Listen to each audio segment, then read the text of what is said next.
कांग्रेस है तो मुसलमान है, कांग्रेस है तो आपकी इज्जत है। जब कांग्रेस नहीं है अब कुछ नहीं है। ಮುಸಲ್ಮಾನರು ಅಂದ್ರೆ ಕಾಂಗ್ರೆಸ್, ಕಾಂಗ್ರೆಸ್ ಅಂದ್ರೆ ಮುಸಲ್ಮಾನರಂತೆ. ಇವು ಕಾಂಗ್ರೆಸ್ ಮುಖ್ಯಮಂತ್ರಿ ಬಾಯಿಂದ ಬಂದ ಅಣಿಮುತ್ತುಗಳು.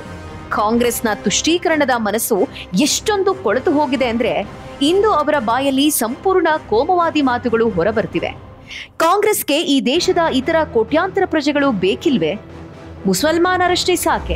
मुसलमान का मतलब कांग्रेस, कांग्रेस का मतलब मुसलमान।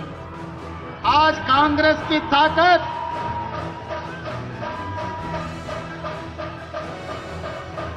तेलंगाना सरकार की ताकत हमारे मुसलमान भाई बहनों। ತೆಲಂಗಾಣದಲ್ಲಿ ನಡೆಯುತ್ತಿರುವ ಉಪಚುನಾವಣೆಯೊಂದರ ಪ್ರಚಾರದ ವೇಳೆ ಅಲ್ಲಿನ ಮುಖ್ಯಮಂತ್ರಿ ರೇವಂತ್ ರೆಡ್ಡಿ ಮುಸ್ಲಿಮರನ್ನ ಓಲೈಸಿಕೊಳ್ಳಲು ಆಡಿದ ಬೃಹನ್ನಾಟಕದ ಪರಿ. ಅವರ ಪ್ರಕಾರ ಮುಸ್ಲಿಮರಂದ್ರೆ ಕಾಂಗ್ರೆಸ್ ಅಂತೆ, ಕಾಂಗ್ರೆಸ್ ಅಂದ್ರೆ ಮುಸಲ್ಮಾನರಂತೆ. ಇದೊಂದು ರೀತಿ ಕಾಂಗ್ರೆಸ್ ವೋಟ್ ಬ್ಯಾಂಕ್ ರಾಜಕಾರಣದ ಕೊಳಕು ಮನಸ್ಥಿತಿ. ರೇವಂತ್ ರೆಡ್ಡಿ ಭಾಷಣ ಇಷ್ಟಕ್ಕೆ ಸೀಮಿತವಾಗಿಲ್ಲ. ಕಾಂಗ್ರೆಸ್ ಇಲ್ಲದೆ ಮುಸಲ್ಮಾನರೇ ಇಲ್ಲ ಅಂತ ಮಾತು ಹರಿಬಿಟ್ಟಿದ್ದಾರೆ. ಕಾಂಗ್ರೆಸ್ है तो मुसलमान है, कांग्रेस है तो आपकी इज्जत है। जब कांग्रेस नहीं है अब कुछ नहीं है।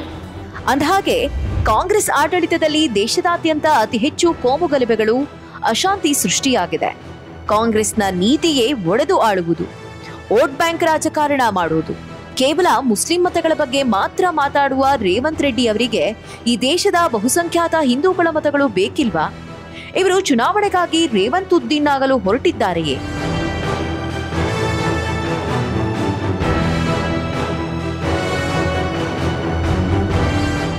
ಆದ್ರೆ ಕಾಂಗ್ರೆಸ್ ಪಕ್ಷಕ್ಕೆ ಮತ ಹಾಕಿದ್ದಕ್ಕೆ ಭಾರತದ ಮುಸ್ಲಿಮರಿಗೆ ಸಿಕ್ಕ ಕೊಡುಗೆ ಏನು?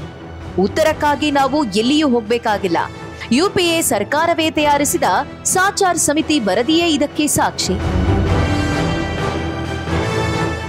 ಈ ವರದಿ ಏನ್ ಹೇಳುತ್ತೆ ಗೊತ್ತಾ?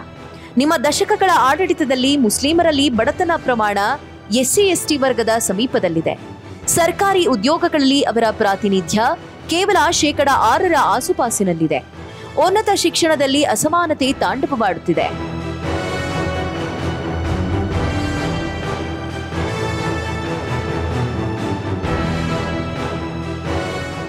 ಮುಸಲ್ಮಾನರನ್ನೇ ಅವಲಂಬಿಸಿರೋ ಕಾಂಗ್ರೆಸ್ ಅವರಿಗೆ ಏನ್ ಕೊಟ್ಟಿದೆ? ಕರ್ನಾಟಕವನ್ನೇ ನೋಡೋಣ.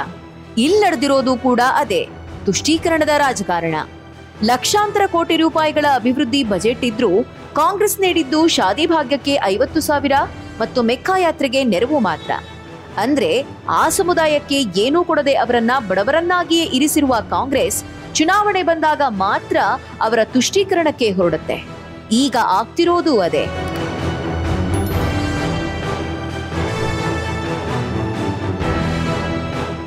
ಈ ತುಷ್ಟೀಕರಣದ ವಿಷಕಾರಿ ರಾಜಕೀಯವನ್ನ ದೇಶದ ಪ್ರತಿಯೊಬ್ಬ ಪ್ರಜೆಯೂ ಪ್ರಶ್ನಿಸಬೇಕು ಮತ್ತು ತಿರಸ್ಕರಿಸಬೇಕು.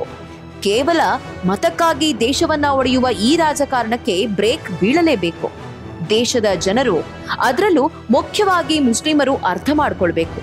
ಕಾಂಗ್ರೆಸ್ಸಿಗೆ ಬೇಕಾಗಿರೋದು ಮುಸ್ಲಿಮರ ಅಭಿವೃದ್ಧಿಯಲ್ಲ, ಅವರ ಓಟ್ಗಳು ಮಾತ್ರ.